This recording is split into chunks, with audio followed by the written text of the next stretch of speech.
प्रीतमगढ़ के राजा खड़क सिंह बहुत ही अय्याश और मजाकिया किस्म का राजा था। अपनी दो दो पत्नियों के रहते हुए नर्तकियों के साथ मुजरा सुनता रहता था। इसका फायदा डाकुओं के सरदार चंपत सिंह ने उठाया। वो धीरे धीरे सरताजपुर गांव का लगान वसूल कर राजा को देने लगा। कुछ ही सालों में चंपत सिंह इतना मजबूत हो गया कि राजा भी उससे डरने लगे। वह मनमाना लगान वसूलने लगा। एक दिन, बेटा, पिताजी, हम लोग दिन रात कड़ी मेहनत करके कमाते हैं और डाकू चंपत सिंह के आदमी हमारा धन छीन कर ले जाते हैं। पिताजी, अरे बेटा, हम लोग गरीब पंडित हैं, हमें तो पूजा करवाकर अपना पेट भरना है, हमें राजनीति से क्या लेना देना। बेटा, नहीं पिताजी, हमारा काम हमारे धर्म की रक्षा करना भी है। इस बार हम लोग कोई कर नहीं देंगे। माँ, नहीं बेटा, डाकू लोग बहुत ही बुरे लोग हैं, उनका काम ही लूट, हत्या और छीनाझपटी है, इन लोगों से पंगा नहीं ले सकते। बेटा, नहीं माँ, हमें आवाज उठानी ही पड़ेगी। कब तक हम गुलाम बनकर रहेंगे बताओ। तभी जगीरा लगान वसूलने ज्ञानचंद के पड़ोसी रतन के पास पहुंचा।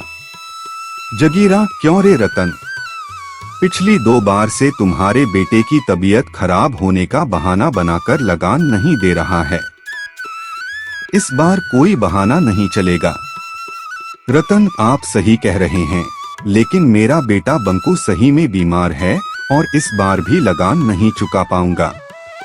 जगीरा, रतन, मैं कुछ नहीं जानता कि तुम और तुम्हारे परिवार का क्या होगा, मुझे तो बस लगान से मतलब है, और वो तो तुम्हें देना ही पड़ेगा, चाहे तुम जी कर दो या मर कर दो। तभी बंकू को खून की उल्टी आती है। सुनीता, बंकू की माँ, ये लो मंगलसूत्र और जाकर लाला से उधारी लेकर वैद्य जी से दवा ले आओ। जगीरा मंगलसूत्र सुनीता के हाथों से छीन लेता है। जगीरा, चलो, अब तक का लगान तो इससे चुका जाएगा, और हाँ, आगे से लगान के पैसे समय से देना। अभी तो मैं जा रहा हूँ, जल्दी ही दूसरा लगान लेने आऊंगा, समझे। सुनीता, मालिक, हमारा बच्चा मर जाएगा, मंगलसूत्र दे दो, ये मेरी सुहाग की आखिरी निशानी बची थी। जगीरा, मैं नहीं जानता कि कैसे क्या करोगे, हमें लगान मिल गया बस।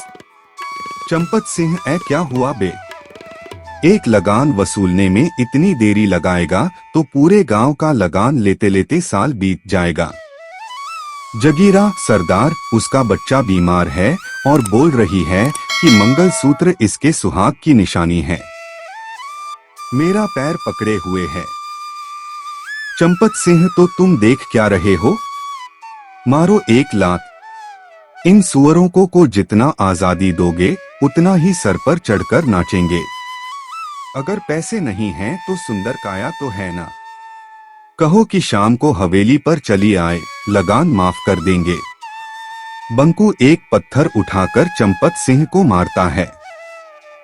बंकू, कुत्ते, मेरी माँ को गाली देता है, मैं तुम्हें नहीं छोड़ूंगा। पत्थर जाकर सीधा चंपत सिंह के सीने में लगता है। जगीरा सुनीता को जोर से एक लात मारता है और बंकू को उठाकर वहीं पटक देता है। बंकू एक बार फिर खून की उल्टी करता है। रतन, माफी मालिक, माफी, बच्चा है, माँ के बारे में गंदी बात सुनकर तहस में आ गया, मालिक। जगीरा, इस हरामजादे की इतनी हिम्मत कि सरदार पर पत्थर चलाया, इसको जिंदा रहने का कोई हक नहीं है। सुनीता, मालिक, अपना बच्चा समझकर छोड़ दीजिए मालिक, मेरे घर का एकलौता दीपक बुझ जाएगा। चंपत सिंह, ठीक है, ओए जगीरा, छोड़ दे उसको, इसे ले चल उठाकर। दीपू का खून खौल जाता है और चंपत सिंह की ओर दौड़ता है। दीपू, दुश्मन, मैं तुझे नहीं छोड़ूंगा, ये ले। इतना कहकर दीपू एक लाठी चंपत सिंह को मारता है। तब तक जगीरा और उसके गिरोह के अन्य डाकू दीपू को पकड़कर मारने लगते हैं। चंपत सिंह, रुक जाओ जगीरा, इसने डाकू चंपत सिंह पर हाथ उठाया है और एक नहीं, इस गांव के दो लड़के आज हम पर हाथ उठा रहे हैं। इनकी सजा इन्हें मिलेंगी। चलो इसे हवेली पर ले चलो, वहीं हम इसकी सजा सुनाएंगे और उस लड़के की माँ को भी हवेली पर ले चलो। ज्ञानचंद, मालिक आप इसे छोड़ दे मालिक, हम ब्राह्मण हैं, हम अपने इष्ट देव की कसम खाकर कहते हैं अब ये ऐसा कभी नहीं करेगा। भीख मांगते हैं, हमें छोड़ दो, बदले में मुझे 10 कोड़े मार लो। चंपक सिंह उनकी एक नहीं सुनता। दीपू और सुनीता को लेकर वह अपने अड्डे पर चले जाते हैं। इधर ज्ञानचंद और रतन राजा खड़क सिंह के पास पहुंचकर, ज्ञानचंद महाराज की जय हो।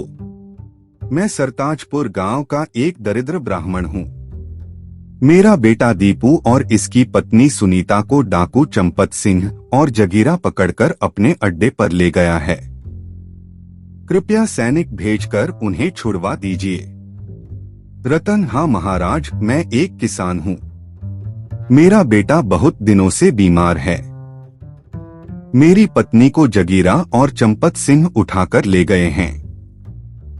उसे वापस करवा दो महाराज। राजा, क्या कहा?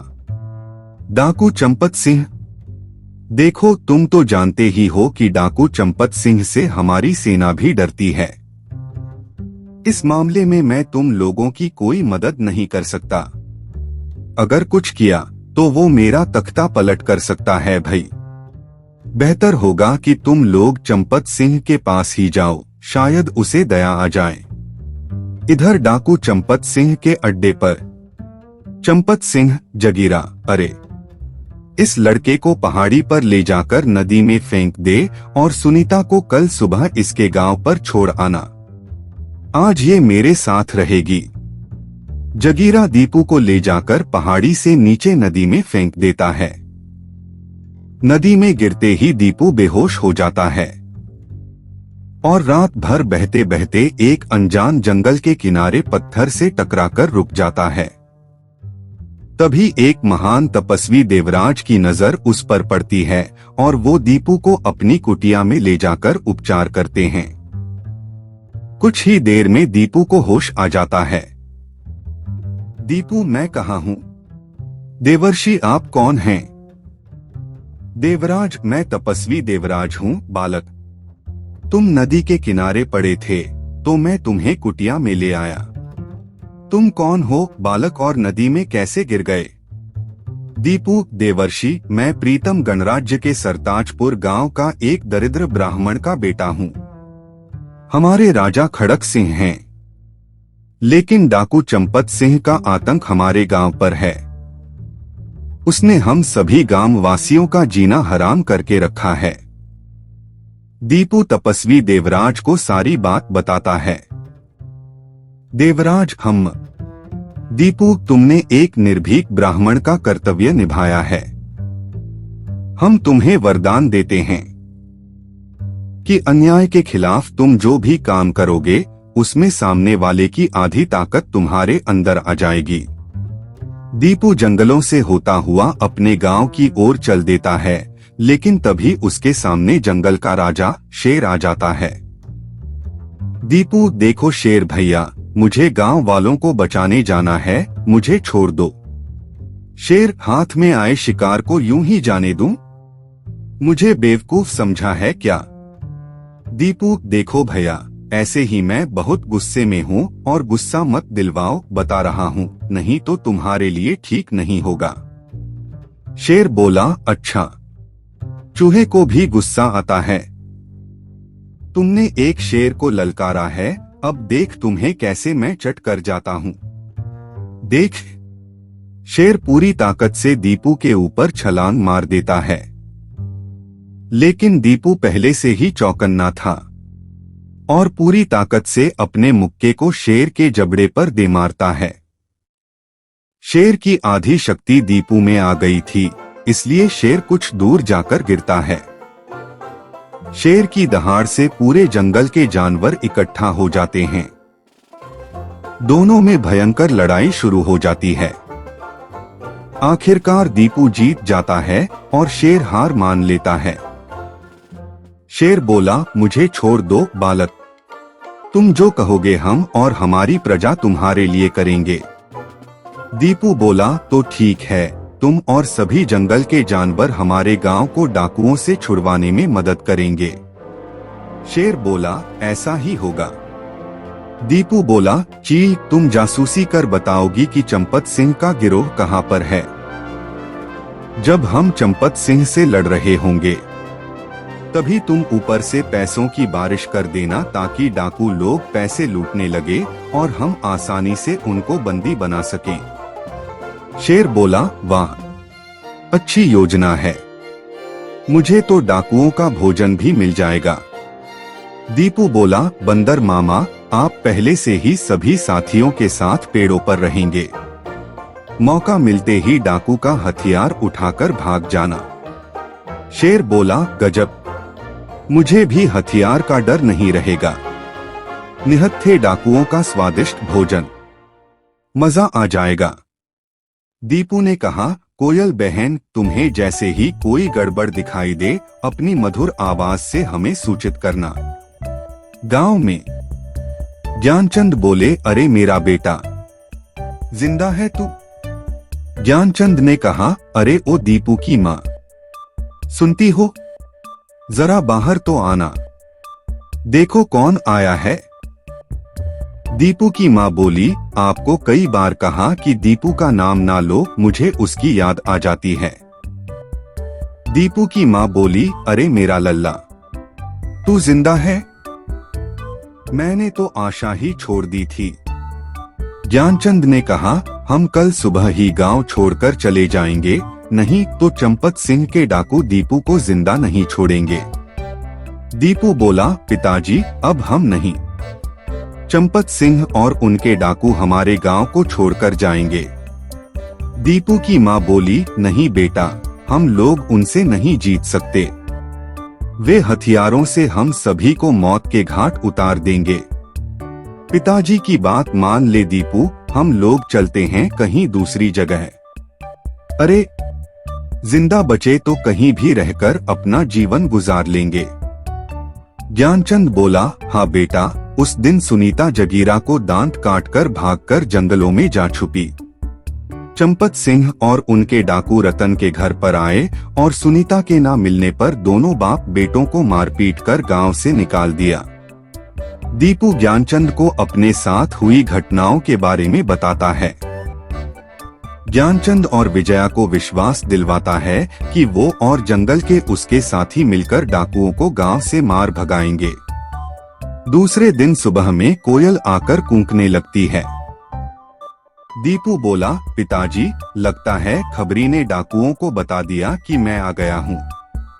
दीपू ने कहा, कोयल, तुम जाकर जंगल में खबर कर दो। तभी चील आकर बताता है कि चंपत सिंह अपने सभी डाकुओं के साथ गांव की तरफ आ रहा है। इधर कोयल के कहने पर शेर सभी जानवरों को लेकर सरताजपुर गांव पहुंच जाता है। सभी गांव वाले घबराकर इधर उधर भागने लगते हैं। दीपू बोला, गांव वासियों, जंगल से ये जानवर हमारी मदद के लिए आए हैं, आप लोग घबराए नहीं, अपने अपने घरों में सुरक्षित रहें। शेर बोला, बोलो बालक, अब हमें क्या करना है? दीपू बोला, सबसे पहले शेर भैया, आप लाला के घर जाकर उसे हड़काकर पैसे ले आओ और चील को दे दो। फिर सभी जानवरों के साथ छुपकर डाकुओं के आने का इंतजार करो। शेर बोला, चलो, ये काम तो मैं यूं ही कर दूंगा। शेर जैसे ही लाला सेठ के घर में घुसता है, पूरे घर में हड़कंप मच जाता है। सारे नौकर इधर उधर भाग जाते हैं। सेठ तिजोरी छोड़कर कमरे में बंद हो जाता है। बंदर मामा जाकर उसमें से सारे पैसे लेकर एक कपड़े में बांधकर चील को दे देते हैं। तभी कोयल कूकने लगती है। चंपत सिंह जगीरा और डाकुओं के साथ वहां पहुंचता है। चंपत सिंह बोला, पंडित, हमें मालूम है कि तुम्हारा बेटा जिंदा बचकर आ गया है। चुपचाप अपने बेटे को सरदार के सामने ले आओ, नहीं तो हम तुम्हारे घर को आग लगा देंगे, समझे? दीपू ने कहा, मैं भी तुम ही लोगों का इंतजार कर रहा था। अरे तू क्या निकलेगा? मैंने तुम्हें बिल से निकालने के लिए जानबूझकर तुम्हारे पास खबर पहुंचवाई थी। चंपत सिंह बोला, अच्छा, तो चींटी के भी पर निकल आए। ए जगीरा, पकड़कर लाओ उस पंडित के बच्चे को। आज सभी गांव वालों के सामने उसे जिंदा जलाएंगे ताकि आज के बाद कोई सर नहीं उठा सके। दीपू बोला, अरे जगीरा, फिलहाल तो अपनी जान की फिक्र कर। दीपू बोला, साथियों, आक्रमण। पेड़ों पर से अचानक बंदर सारे कूदकर शोर मचाते हुए डाकुओं पर टूट पड़ते हैं और उनके हथियार लेकर पेड़ पर भाग जाते हैं। तभी सभी जानवर एकाएक डाकुओं पर आक्रमण कर देते हैं। शेर को देखकर सभी जान बचाकर इधर उधर भागने लगते हैं। तभी चील ऊपर से पैसों की बारिश कर देता है। डाकू लोग पैसा लूटने लगते हैं। चंपत सिंह ने कहा, अरे हरामजादों, अरे पैसा छोड़ो और युद्ध करो। शेर कई डाकुओं को घायल कर देता है और उन्हें खा जाता है। सारे डाकू मारे जाते हैं। दीपू ने कहा, भागता कहाँ है कमीने? ये ले मेरा फौलादी मुक्का। चंपत सिंह, मुझे छोड़ दो, मुझे छोड़ दो, ये शेर मुझे खा जाएगा। वो कुछ सोच पाता उससे पहले सारे जानवर उस पर टूट पड़ते हैं। जगीरा के साथ चंपत सिंह भी मारा जाता है। दीपू बोला, गांव वालों, सभी अपने घर से बाहर आ जाओ। सारे डाकू मारे गए। अब हमारा गांव दरिंदों से मुक्त हो गया है। सारे गांववासी खुशी से नाचते हुए अपने अपने घरों से बाहर आ जाते हैं। राजा खड़क सिंह सरताजपुर गांव को लगान मुक्त गांव घोषित कर देता है।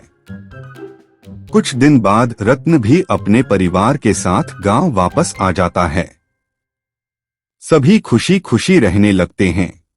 दोस्तों, आपको यह कथा कैसी लगी? अपने विचार और सुझाव कमेंट में जरूर दें। हमारी कथाओं को लाइक करें, हमारे चैनल को सब्सक्राइब करना न भूलें। हमारी कथाओं को शेयर जरूर करें जिससे लोगों को अच्छा ज्ञान प्राप्त हो। जय श्री राम भक्तों।